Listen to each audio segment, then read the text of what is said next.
Think long and hard before you start a cargo van business. That's what she said. That's the topic. And the reason I wanted to do this topic is really, though, think about it.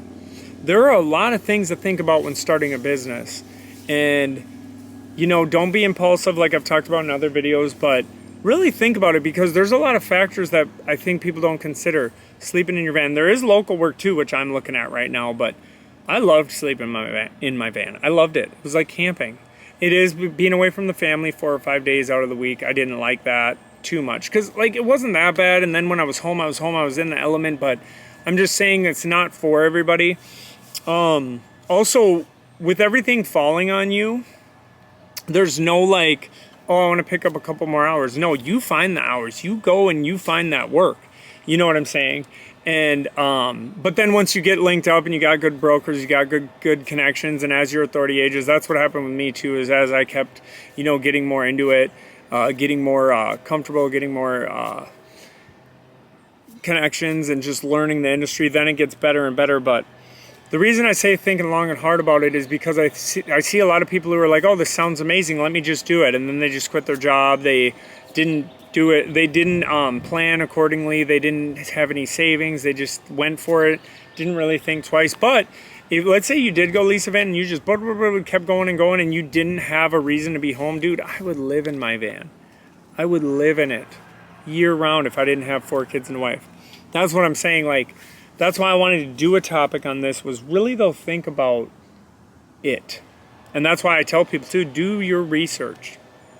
Really look into it. I think it's amazing. Bumping out podcasts, driving around. There are stressful times, and there's times you have to do a really hard run. You don't have to, but you decide to because it's good money, and depending on what's going on with loads, what's going on, in general. But that's why I say think long and hard. Shout out Michael Scott. Before you do this, that's what she said. Because in the end, though, it is a big decision. You should not rush into starting a business. Do you think people rush into starting a restaurant?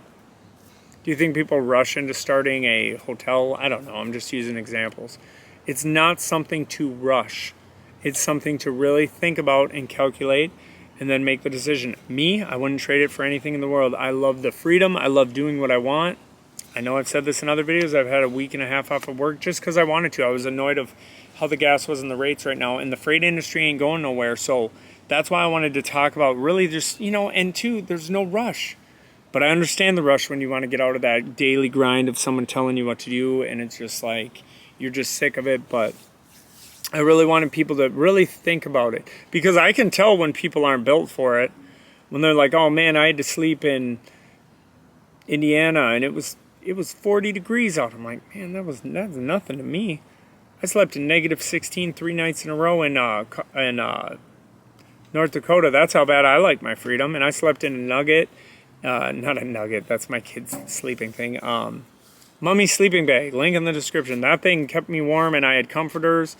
And then next year, I would get this quilt blanket too. I mean, you can put heaters, ACs. And that's the thing too. You could have your vehicle decked out. That's why I always say plan accordingly before you do this. Think long and hard about how you want to do it. And there's all this information out here, It's an amazing fun journey. Like I said, that's why taking this week and a half off while I've been looking at local work, and I've been getting really good leads, handing out business cards, talking to people, looking up logistics companies. I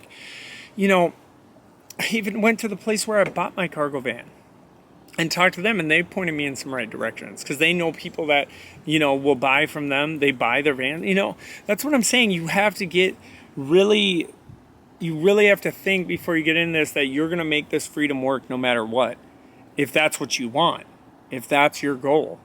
But anyways, that's pretty much it. That's why I always tell people to really think about it. And there are different ways. If you don't want to do the on-the-road thing, there's local work. At least where I'm at in Minnesota, there's a lot of local work. I didn't expect that. When I started looking into this, I was like, whoa.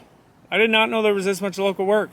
But anyways, that's enough about that. That's why I'm just saying, just... really think about it and what you want to do. If you want to be local, if you want to be long, it's all up to you. That's why too, I think it's going to be fun if this one place that I've been talking to that gets you loads, and it's the same thing. You go in when you want, and you do what you want, if this ends up working out, it's cool because then I've done both variations, and then I can help people with whatever. And then I'm going to do comparisons if, you know, if it works out. Because I did like this guy I talked to. But anyways, like, share, subscribe, hit the bell notification if you want to. If you don't want to, that's fine. Everyone have a blessed day, and oh yeah, keep hustling.